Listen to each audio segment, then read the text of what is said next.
Welcome to the Daily Globe. Please subscribe and hit the bell icon for more breaking updates. The world holds its breath as the FIFA World Cup, once a symbol of unity and global celebration, now stands at the center of a political storm unlike any before. What was once a tournament that brought nations together in the spirit of friendly competition has become a stage for international tension and uncertainty. What was meant to be a celebration of North American collaboration is now threatened by political discord. The unity that once defined this historic joint bid is being tested by forces far beyond the pitch, as leaders and officials grapple with issues that reach deep into the heart of international relations. The story has shifted from football to a battle of power and control over the beautiful game. Behind the scenes, negotiations grow tense, and the world's media fixates on every development as the fate of the tournament hangs in the balance. Stadiums are ready, billions invested, and years of planning have culminated in breathtaking venues. Yet, a single political declaration has thrown everything into doubt, threatening to unravel the dreams of athletes, fans, and organizers alike. A world leader's comments have sent shockwaves through Zurich, Washington, and Ottawa, forcing a reckoning at the intersection of sport and statecraft. The world watches as diplomatic tensions spill over into the realm of football, raising questions about the future of international tournaments. FIFA, historically protective of its autonomy and global influence, now faces a direct challenge from its primary host nation. The organization must navigate a delicate balance between upholding its traditions and responding to unprecedented political pressure. The world watches. Can football's governing body withstand this pressure, or will politics set a dangerous precedent for future tournaments? Fans, players, and officials alike are left wondering if the game they love can remain above the fray. For billions, the World Cup is sacred, a rare moment of global unity and joy. Now, that ideal is threatened by uncertainty and division, as the world's attention shifts from the pitch to the political arena. As of October 6, 2025, the fate of key matches remains in limbo. The outcome of this crisis is poised to redefine not only the future of global sport, but also the relationship between politics and the world's most beloved game. The story is still unfolding, and its resolution will echo far beyond the pitch, shaping the legacy of the World Cup for generations to come. To understand the crisis, we must revisit the origins of United 2026, a joint bid by the US, Canada, and Mexico, promising the largest, most inclusive World Cup ever. The US was set to host the majority of matches, with Canada and Mexico sharing the rest, each investing heavily in infrastructure and urban development.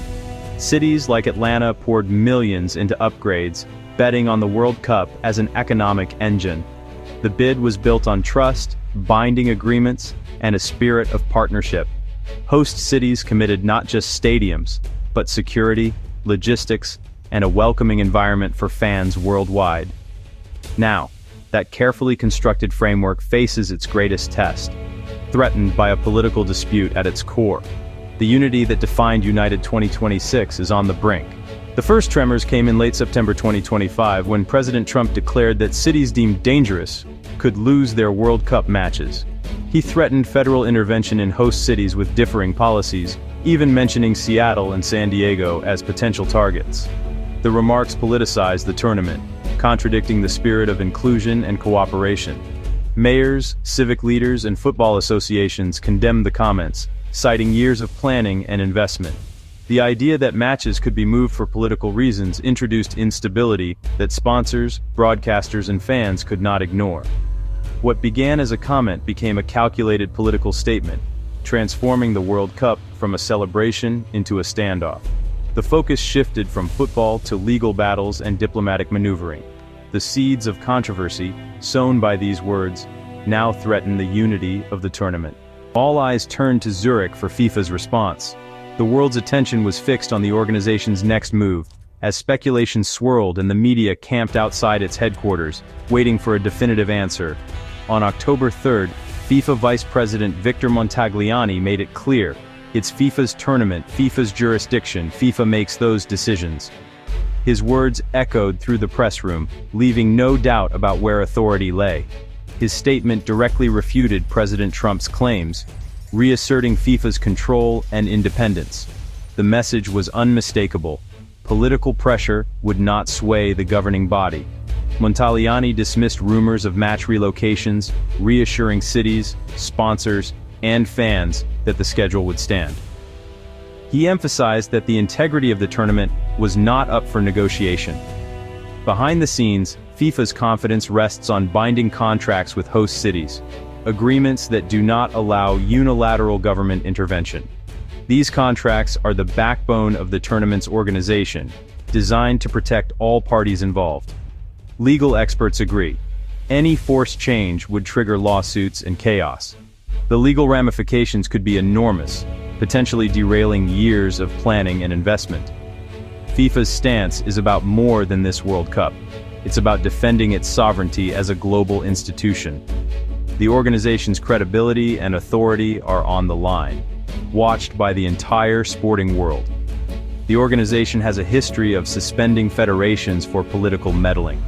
Such actions send a strong message that FIFA will not tolerate interference, no matter how powerful the source. This is its most high-profile test yet. The stakes have never been higher, and the world is watching to see if FIFA can uphold its principles under pressure. FIFA's message is clear. The rules of the game apply on and off the pitch. The same discipline and order that govern football matches are now being applied to the political arena. The battle for control has begun, and FIFA has made its move. The coming days will reveal whether its line in the sand will hold firm against unprecedented pressure. Amid the turmoil, Canada stepped forward as a stabilizing force. Premier David Eby offered Vancouver as a backup host for additional matches, highlighting the city's readiness and world-class facilities. Toronto echoed this preparedness, and Canada's track record in hosting major events added weight to their offer. This was a diplomatic move, positioning Canada as a reliable partner and providing FIFA with leverage and contingency. The offer subtly reminded the US that it is not the only host, shifting the power dynamic. Canada's steady approach has earned international praise and reinforced its image as a dependable global partner. The controversy has sent shockwaves through the 11 US host cities, where the World Cup was once seen as a guaranteed economic windfall and a chance to shine on the global stage. Cities like Atlanta have poured hundreds of millions into infrastructure, stadium upgrades, and hospitality, all in anticipation of a surge in tourism and worldwide exposure. Now, the looming threat of losing matches, even if it seems unlikely, has put a freeze on further investment and forced city planners to reconsider their strategies. Local businesses and entire communities, who were gearing up for a month-long festival, are suddenly facing a wave of uncertainty, frustration, and dashed hopes. The president's recent comments have not only insulted the host cities, but also undermined morale and strained already delicate relations between local and federal governments. The financial stakes are enormous. Ticket sales, lucrative sponsorship deals, and broadcast rights worth millions all hang in the balance, with every day of uncertainty adding to the risk.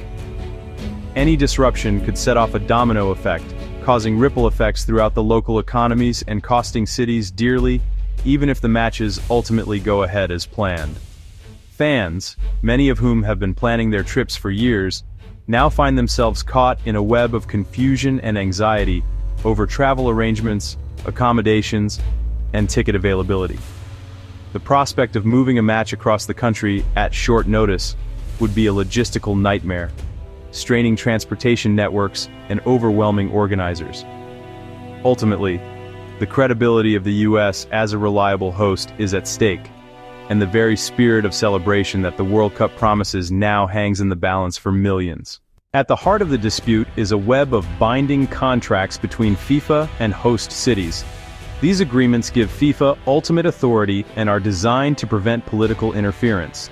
Any attempt by the US government to move matches would breach these contracts, triggering lawsuits from cities, FIFA, and commercial partners. Sponsors and broadcasters tied to specific locations would also have legal claims. The financial liability could reach billions, damaging US soccer's reputation.